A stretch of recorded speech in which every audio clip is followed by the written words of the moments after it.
Welcome back to Leeds Lately. Today's video is going to be about Jack Clarke.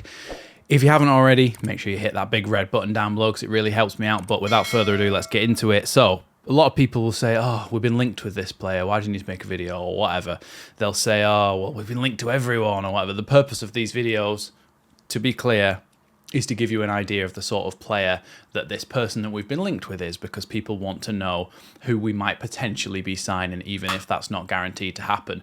This one, Jack Clarke. Now, before selling Jorginho Rutter, you would have said, nah, no way. I think there's a chance. Look, he's had some interest from Premier League clubs. Of course he would, because he's had a good couple of seasons for Sunderland. But Jack Clarke is a Leeds boy, born in York.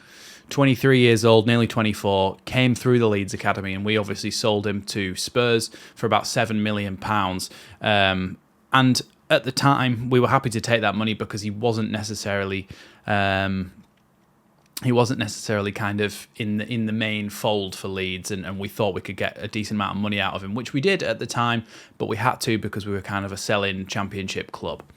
Now, Jack Clarke since then has had a bit of a renaissance. He went to Spurs, didn't do very well for them, but managed to go back down to the Championship for Sunderland. Has had a little bit of a revitalisation of his career, shall we say. And I think since then, he's been really, really good. When he was at Leeds, he was kind of a little bit of a tricky winger, but was more kind of based on going down the outside and then playing balls across the box into those dangerous areas. And I think that was a really good trait for him to have, but I think he's added so much more to his game now. He can play on the left wing or the right wing, and he can play through the middle as well if he needs to. He can even play up front, which he has at times for Sunderland. Last season, he played 40 championship games, scored 15 and assisted 4, which is really, really good return for a winger. Potentially could add a few more assists to that. And with how unclinical Leeds are, maybe that might not happen, but either way, his market value is where the issue comes in. He's valued at around £15 million.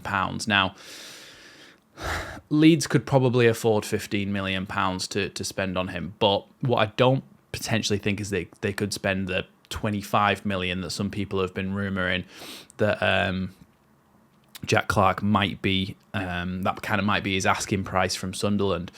His contract expires June 30th, 2026, so he's still got a couple of years left on his deal.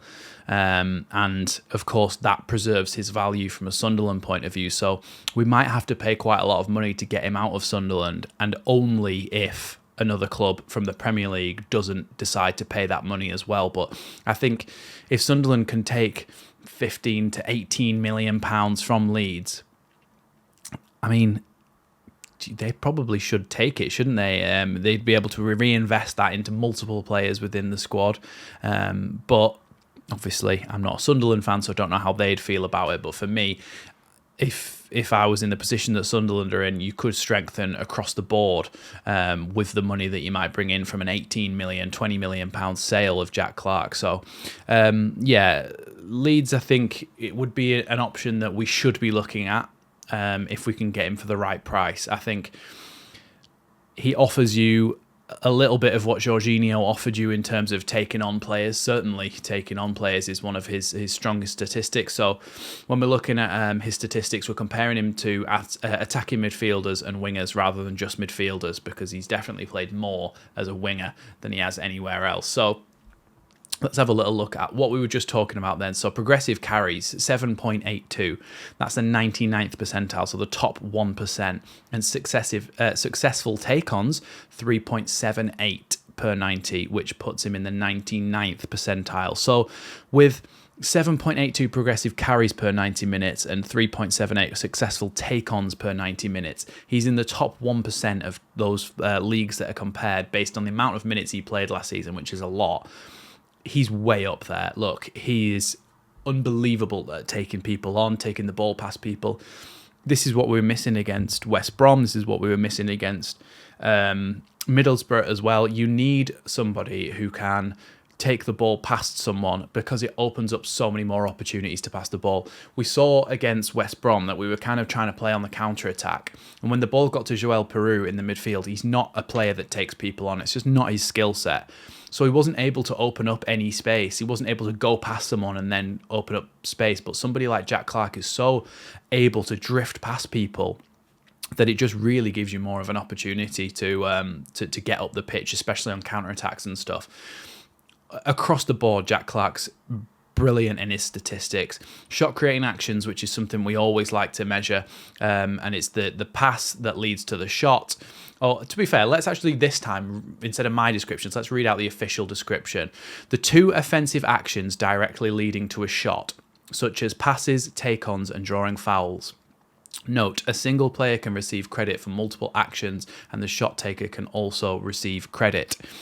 So, Jack Clarke, 5.42 shot creating actions per 90. So, he's so involved in the attacking play that he's in the top 8% in the leagues compared to the Championship, and the players compared to him as well. He's in the top 8% of players for those. It's really, really good in the 92nd percentile. Shots total, 2.8 per 90, puts him in the 82nd percentile. So again, he's taking a lot of shots, way, way, way more than average for a winger. And he's doing really well at it as well. Another one I like to see is touches in the attacking penalty area. How often is he actually involved in play inside the box? 7.69 per 90, puts him in the 99th percentile again. So what that tells me is he doesn't stay out wide anymore. He doesn't just hug the touchline. He likes to cut inside. He likes to come into those half spaces. Now, we explained it on the American and Leeds podcast midweek last week, or this week just gone, about the half spaces, and it's kind of the space between the right back and the centre back, or the left back and the centre back, between the edge of the corner of the box and the edge of the D of the box, the corner of the box and the edge of the D of the box. It's basically they come into those 2 just off-centre channels, and it allows them to open up the space. I think Lockie said something like 70% of all goals come from those areas, and it's something that Daniel Farke really likes to use. So I think Jack Clarke is someone who will try to cut inside. He'll come into those areas and he'll end up getting the ball and getting touches in the box. This is also shown in his statistics of progressive passes received. Now, progressive pass is a pass that goes forward more than 10 yards into the opposition half. Progressive passes received means that he's receiving passes, forward balls in the final third. 10.76 received per 90 puts him in the 90th percentile. So again, the top 10%. It's really, really, really good. It's something that just shows you how involved in Sunderland's attacking play Jack Clarke is. And if he was to be in a Leeds United team, potentially coming off the right or coming off the left, I feel like he would be so involved in that attacking play and so instrumental to creating chances that he's someone that we should definitely be looking at. Having said that, like I said before, he might be too good for a Championship move. He might be past that and he might be going to get a Premier League move, but there's no guarantees. So Leeds might offer Sunderland a deal that they can't refuse.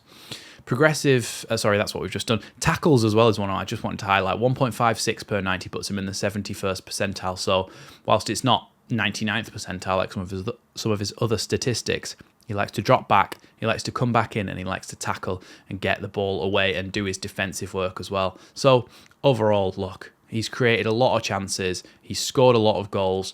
He passes the ball forward. He receives the ball in high areas. He cuts inside into that, into those central channels, and he likes to go and have a shot at goal. Look, I think Jack Clarke is somebody who we definitely should be looking at. He's got that ability to take on a man. I think he's your Jorginho replacement, but playing out on the wing. I think that's the kind of player that you get in there, and then what that allows you to do is put a number 10 in there who's more of a traditional number 10 in terms of carrying the ball forward, playing progressive passes, and also getting in the box and getting on the end of things as well. So I would like to see us go for Jack Clarke, or a winger like Jack Clarke. Jonathan Rowe maybe still an option that we should be looking at, and a number 10 as well. I would like to see those positions backfilled and really something to go on from there. But for me, Jack Clarke, look, again, I'll reiterate at the start of this video, this is a link that has been made. It's been in newspapers, it's been in online publications, it's been all around. Doesn't mean it necessarily is going to happen,